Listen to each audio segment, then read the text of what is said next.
Pour trouver ces hadiths, c'est assez simple. Je vous donne les trucs.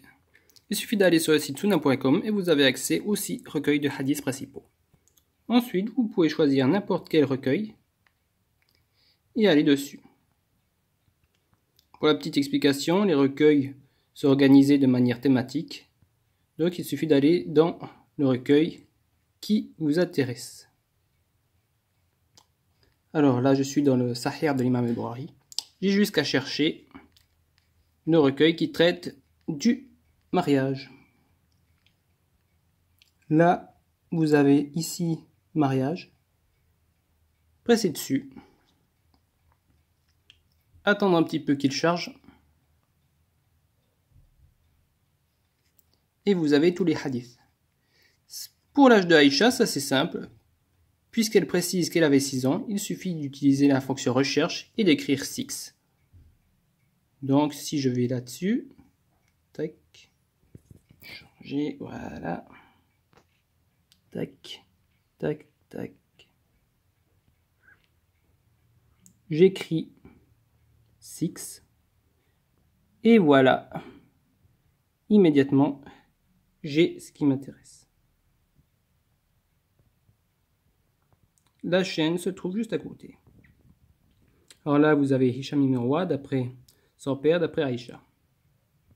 Et en dessous, vous avez la suite des hadiths. De nouveau avec Hisham. Je ne sais plus si c'est là ou... Voilà. Nous avons même en plus l'imam al-Bukhari qui dit la parole de Allah Ta'ala, celles qui n'ont pas eu de règles, attendre 3 mois pour leur période de Aïda avant leur puberté. Ce qui indique que selon l'imam al-Bukhari, ou en compilateur plus tardif, parce qu'on n'est pas sûr que ce soit de lui ces titres, mais selon celui qui a écrit cela, il faut comprendre par celles qui n'ont pas eu de règles, les filles qui ne sont pas encore pubères. Qabla el-Boulougri.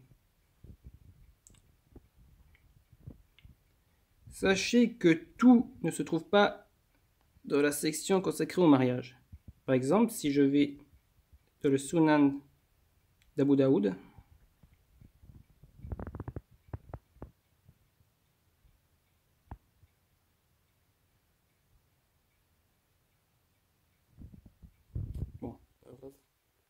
on le trouve aussi là-dedans. Malheureusement, il n'est pas traduit, on le trouve uniquement en arabe. Tac. Voilà.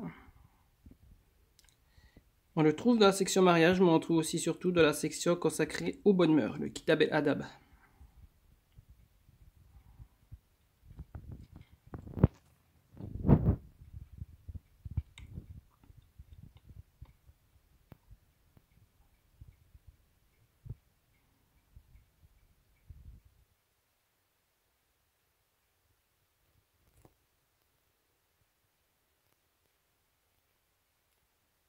Il suffit de nouveau de refaire la même chose qu'avant.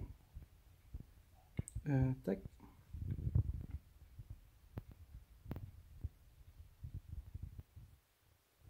Et voilà. Vous avez différents recueils. Vous remarquerez que El-Albani les a qualifiés d'authentiques.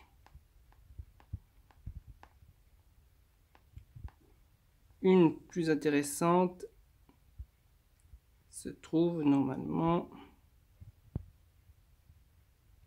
là. D'après Yahya ibn Abdurrahman ibn Hatib, d'après Aïcha. Là, nous avons une chaîne de transmission qui ne passe pas par Hisham ibn Urwa, mais d'après un autre compagnon, qui lui rapporte d'après Aïcha.